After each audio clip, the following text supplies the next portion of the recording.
Okay, if you're listening to this, welcome to my English 203 class, as you can see here.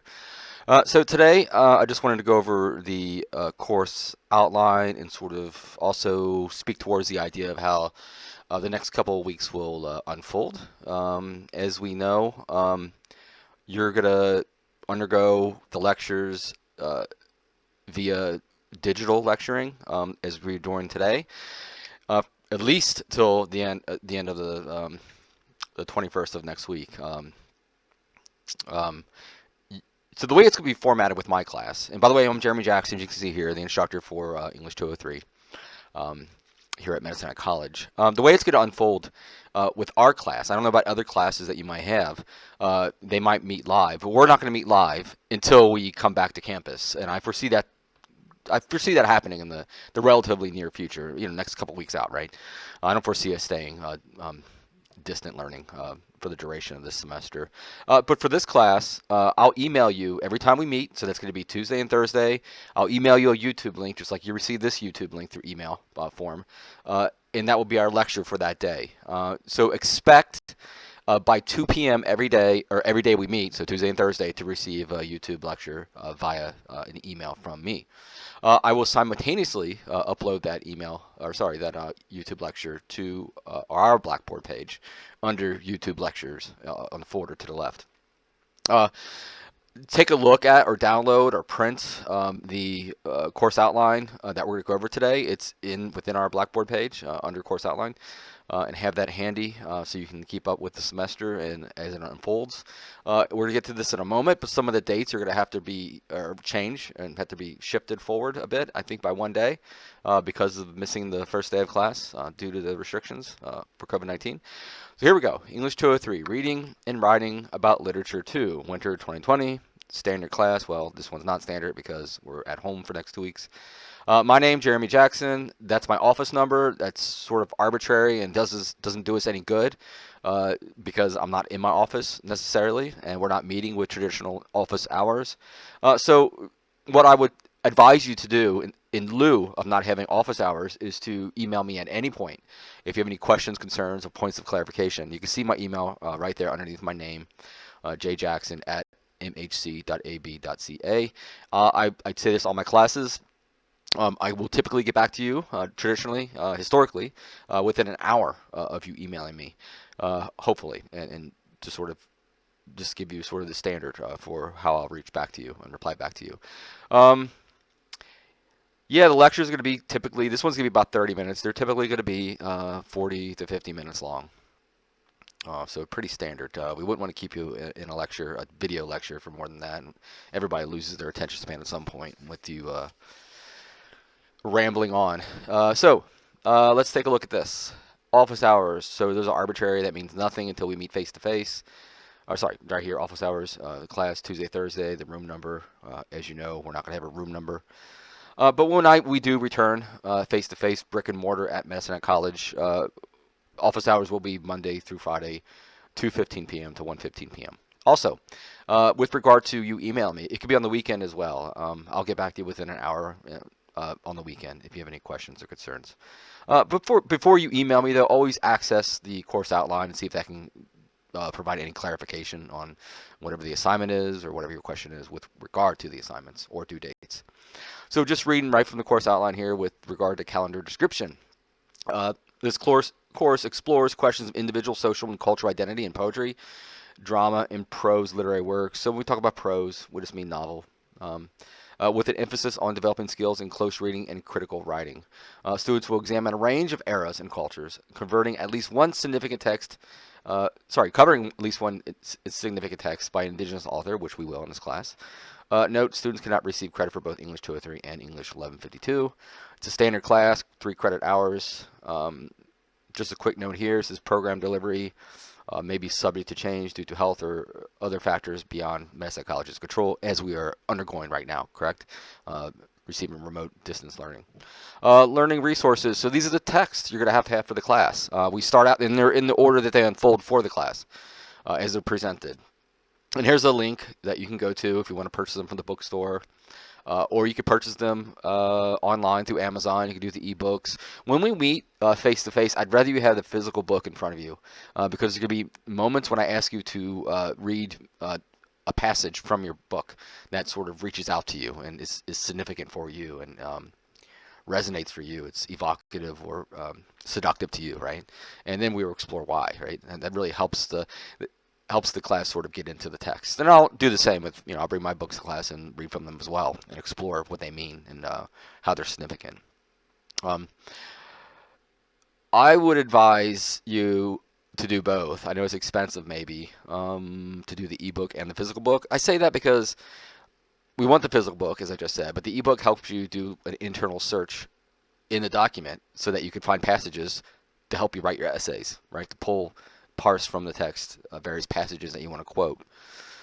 That's up to you. I am going to post a Slaughterhouse 5 PDF at some point to Blackboard, so be on the lookout for that. But I still wish you would buy the actual physical text. Here Bullet is a book of poetry. It's sort of a quasi-theme of this class is war genre writing. So Here Bullet falls into that genre of war poetry by Brian Turner. It's a great book, a collection of poetry of his experience while he served in Iraq. I served in Iraq as well around the same time. We both were in Iraq in 2003. I was in the United States Marine Corps for 10 years, so this book really resonates with me. And it's what my work focuses on, too. My writing focuses on war poetry. Then we're shift to Slaughterhouse 5 by Kurt Vonnegut. As I said before, I'm going to post a PDF of this to Blackboard. It's a book about World War II and semi-autobiographical with Kurt Vonnegut serving in being a POW in Dresden, Germany at the end of World War II, towards the end, when it was carpet bombed by the American Air Force, and his survival and the carnage he saw, and it's often we're thrown in. We're going to talk about this book and push it through the lens of anti-war novel because that's what it's considered. He's a dark humorist, but he's also this book is considered both dark humor and anti-war because it does not glorify war is the reason why. Then we're transitioning to that indigenous novel that's an important and required component of this class. And that, of course, is Tommy Orange's There. Very famous book, came out, I think, in 2018, so it's not that old, but it's, which is good. It's really exemplary of how writing sort of moves today. Each chapter is dedicated to a new individual, some reoccurring individuals, but each chapter is a new character within the novel. So it's interesting sort of structure of the novel. And we'll speak about that as well when we read it. So Tommy Orange, he's not necessarily indigenous. He's not from Canada. He's from Oakland, California. And by the way, that's the setting of the novel. There is Oakland. But he is Native American. So it does overlap nicely. And then we're going to transition to Fences by August Wilson. It's a play, a drama or play. And it sort of outlines an African-American family living in Pittsburgh in the 1950s.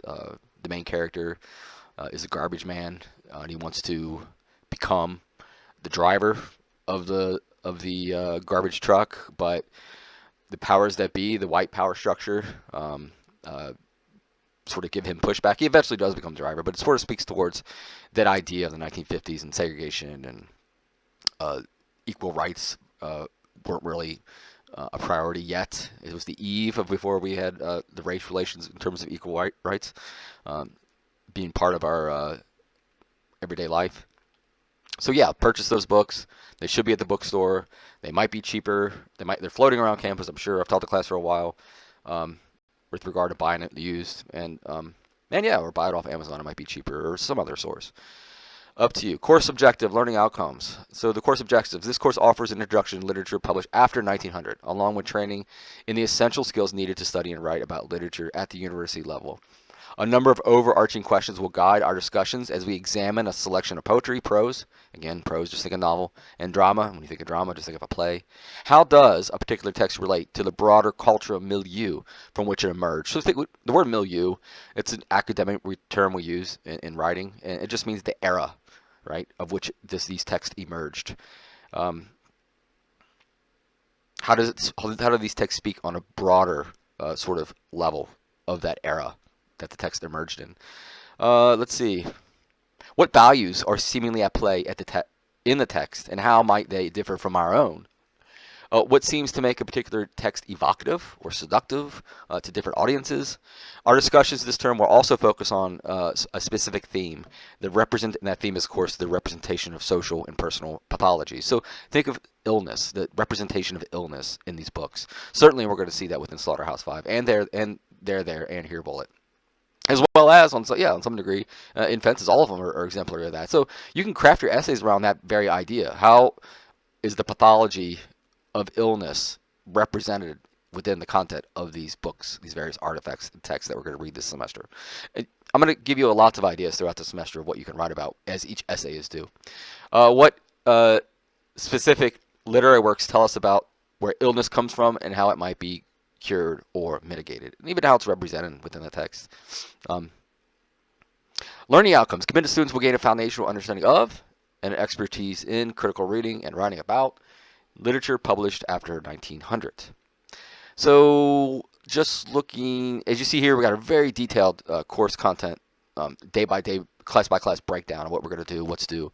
And you can see here we missed January 6th, so it has to shift forward by one. Either forward, yeah. So today we're doing the course introduction. It's going to take about 30 minutes. We really don't have time to do the MLA. I can zip through the outline if we were face-to-face and quickly get to the MLA PowerPoint, which takes an hour. But since we're remote, I don't want to inundate you with too much. So we're going to shift MLA PowerPoint to our next class, which is the 13th. So be on the lookout for that email with the YouTube link. So that means we're going to shift talking about Here Bullet till probably Thursday of next week. And that puts us back on track, looks like.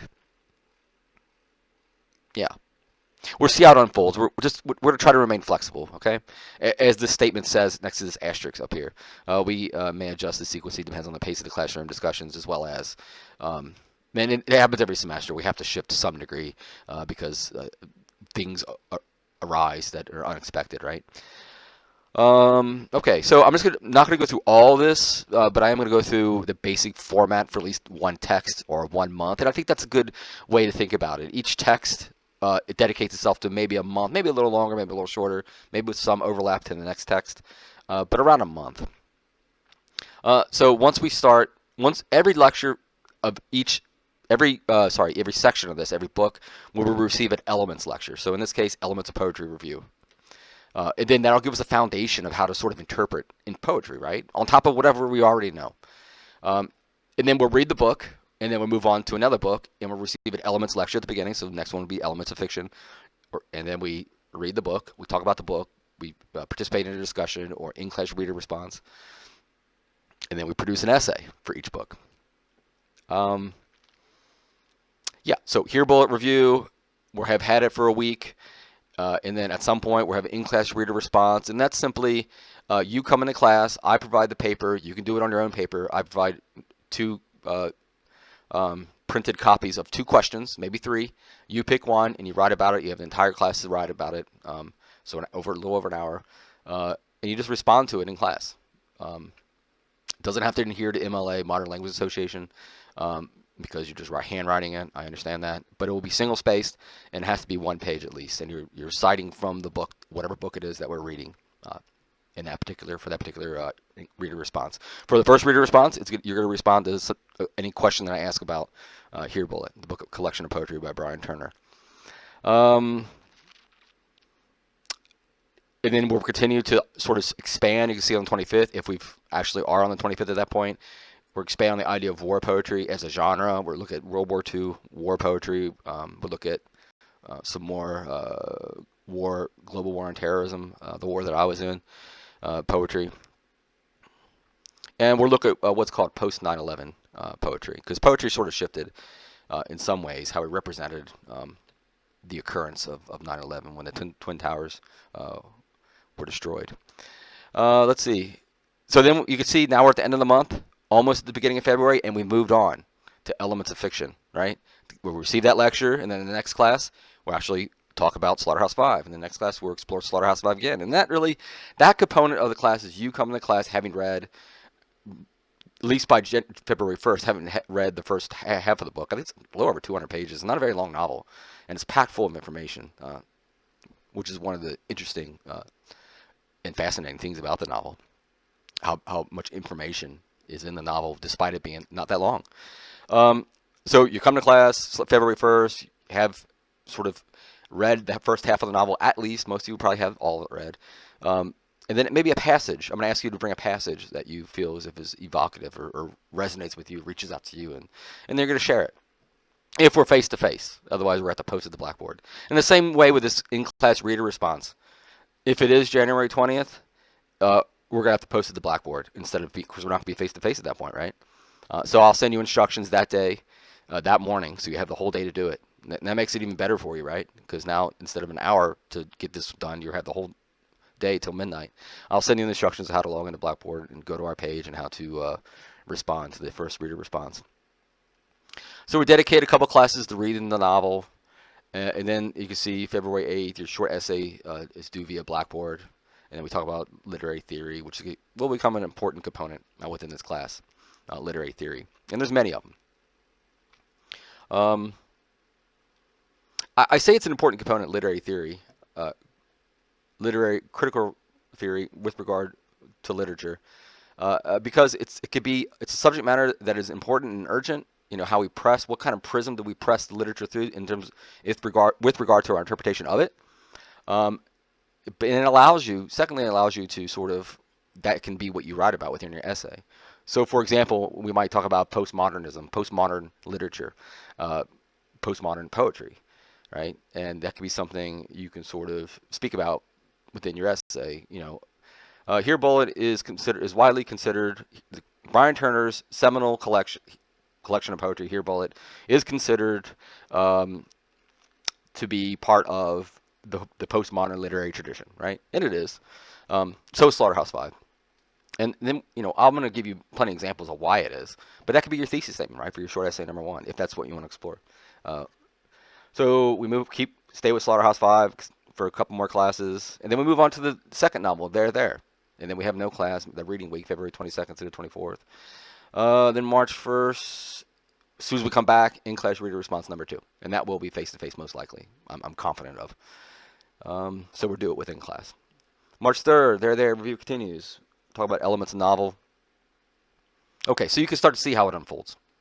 And then two of these texts that we're reading, Fences and Slaughterhouse-Five, they were adapted into major films.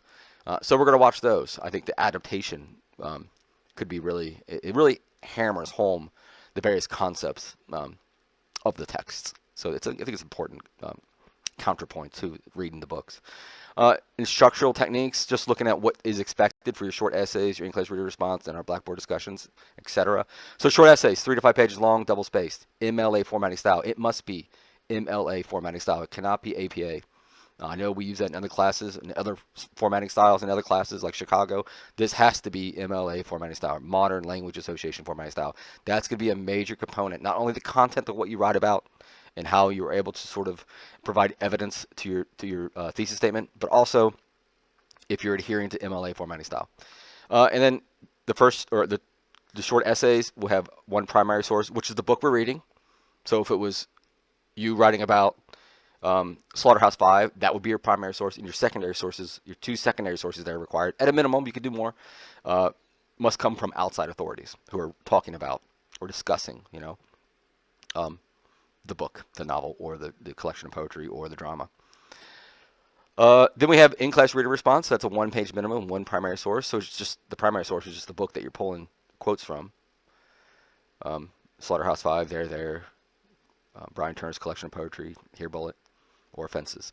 Then towards the end, then we have Blackboard discussions, and those are just 1 or 2 paragraphs. I'm gonna pose a number of questions on Blackboard. I'll give you instructions to go on there, log in, and you can either react to what I say in 1 to 2 paragraphs, or you can react to what someone else said in 1 or 2 paragraphs. I say 1 to 2 paragraphs. It's because if I didn't say anything, many people would just say, "Oh yeah, I agree with what so and so said." We wouldn't avoid saying, I agree with what so-and-so said and leaving it at that. You could say that, but then you have to explore why you agree, right? In 1 to 2 paragraphs. It's a discussion. Then towards the end of the semester, we're going to have a 25 multiple choice test, and it's going to be on any of the elements of poetry, elements of novel or fiction, and elements of drama. And then then you have a final essay. So 5 to 8 pages. You can see the pagination has increased at this point. It's not 3 to 5 pages anymore. Double spaced, MLA formatting style with 1 primary source and 3 secondary sources. So now it's 3 secondary sources as opposed to 2. And this is a guidance. The maximum 8 pages, you can go over 8. You just can't go under 5. If you do, you get penalized points, right? And same sort of rule with the short essays. You can go over 5. We don't want to go on a rant. We were 30 pages, right? And someone has done that before, turning an essay that was 30 pages. I mean, if you go to 10 or 12, yeah, fine. If that's what you need to do to prove your point, to provide evidence to your thesis statement, sure, that's fine. Excuse me. Grade assessment: 2 short essays, 15%. 3 in-class reader response, 10%. Notice how these are weighted. 3 Blackboard discussions, 5%. So not a lot, but it's easy points. Go on there, respond to what I say or respond to what someone else comments on. Test, 10%, and then final essay, 15%. So we don't want to miss that. Dates of major assessments, I'll let you look at that at your leisure. But the final essay is a week out from our last day of class, so that'll be nice to have that extra week to complete and polish that essay, that final essay. There is no midterm or final exam. That'll be a relief and for most individuals in this class, because I know I'm not ignorant of the fact that you have other classes that you are enrolled in. So that'll give you time to focus on those classes. Late assignments. So this happens every semester, and I just want to forewarn you of this in a good way. Forewarn you of this in a good way, not to admonish or chide you, but for some of you, because you have other classes, you might fall behind, on turning in assignments. And you can see here, late assignments will be penalized 5% per day. And you might fall behind a couple assignments by a couple months, and then you reach out to me. You ghost on me, right? You come to class, and then I don't see you anymore. And that's a bad thing. You can't do that. It's gonna negatively affect your grade within this class because we rely upon class participation, right? And you're gonna get the most robust amount of ways to approach writing your essays by coming to class with the ideas that I will give you, and the way we will interpret the text, right? And then a person who misses a couple assignments, a couple months go by, they reach out to me because now they're freaking out, right? And they say, hey, Professor Jackson, is there any way I can catch up? I know I've just had a mental episode for all my classes, a mental breakdown of some sort, and I'm totally open to that idea. I understand that. And if you just reach out to me, the earlier you reach out to me, the better. And we can hammer out sort of a contract of setting up your assignments moving forward to give you the best chance to pass the class to some degree, right? It's always better, err on the side of contacting me sooner rather than later. You're responsible for turning your work in on time. All our assignments, except for the in-class reader response, will be posted by you via Blackboard, unless we stay distant learning, but I don't foresee that. Assignments should be submitted in class or Blackboard, as I said, strictly in Blackboard before midnight on the specified due date. Late assignments will be penalized 5%. When it's covered at work, will not be accepted more than 7 days after the posted deadline. Work submitted more than 7 days late will receive a grade of 0. Deadline, and I'm willing to work with you with this, with that idea if we have some major problems. Deadline will not be extended without penalty unless you have a valid reason. And this is the valid reason, right? Illness, family emergency. And when I say illness, I mean that's mental health is part of your it's part of an illness, right? It can be. And you email me asking for an extension at least 24 hours before the assignment is due. In some cases, such as medical illness, I may ask for documentation. If you will need to miss a class for documented illness or religious holiday or other religious activity and need accommodation, be in touch with me well in advance, if possible, so we can plan accordingly. This doesn't happen often, plagiarism, but let's look at academic dishonesty. When it does happen, it's pretty apparent that an individual had plagiarized, and it's when you borrow from an outside authority, but you don't give them attribution. You don't say, according to so-and-so who wrote a review of Slaughterhouse-Five, Kurt Vonnegut is writing an anti-war novel, right? If you don't give that according to, and you don't sort of qualify how the individual is an expert, then it becomes a problem.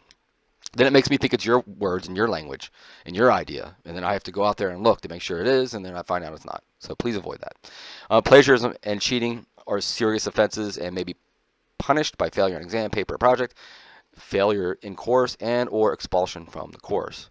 I've had students plagiarize, never an expulsion. I've had people inadvertently plagiarize, but they didn't know they were doing it, right? They just forgot that they're borrowing from someone else. That's why you have to over attribute. Okay, so here's the basic grading scheme for this class. It's pretty rudimentary.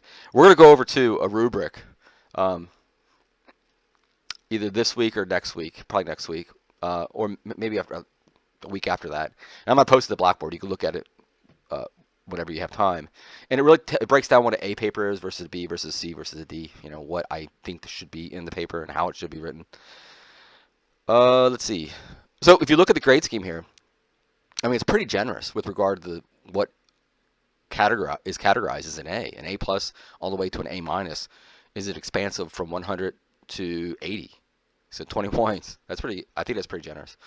Accessibility statement. If you are a student that requires additional accommodation to support your learning and have been approved through our Accessibility Service Office, room B367, please contact your instructor prior to exams or any other forms of evaluation if accommodation is desired. So this would fall in the realm of the in-class reader response, right? If you have accommodations, then that would give you longer time to respond in class. If we're not in class and we're still digital, like the first reader response, well, then you have the whole entire day to do it. So you really don't need accommodation at that point. Mental health statement. This is important stuff, right?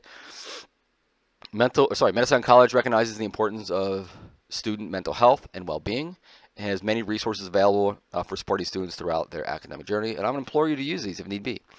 Services such as counseling, support groups, self-help modules dedicated to helping you manage things like anxiety, stress, depression, and relationships are accessible to students on the campus as well as online. To connect with mental health and counseling, visit the student advising desk across from registration by calling 403-529-3819. Information is also available through this web link right here.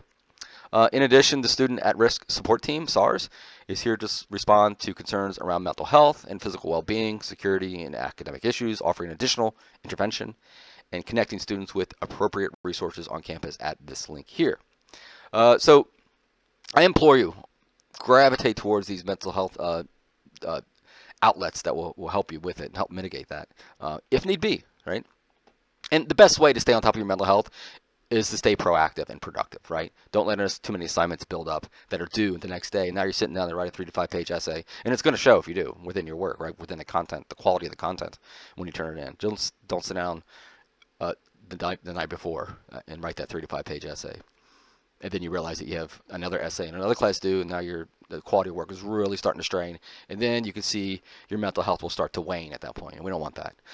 Student responsibilities. This is what you will bring to the class. General notes on conduct and expectations. Students should have read the assignment material before class lecture and be ready to share their ideas in our Blackboard and in-class discussions. Needless to say, I hope students should never sleep, send text messages, surf the internet, talk to other students, or otherwise be disruptive or impolite during the class.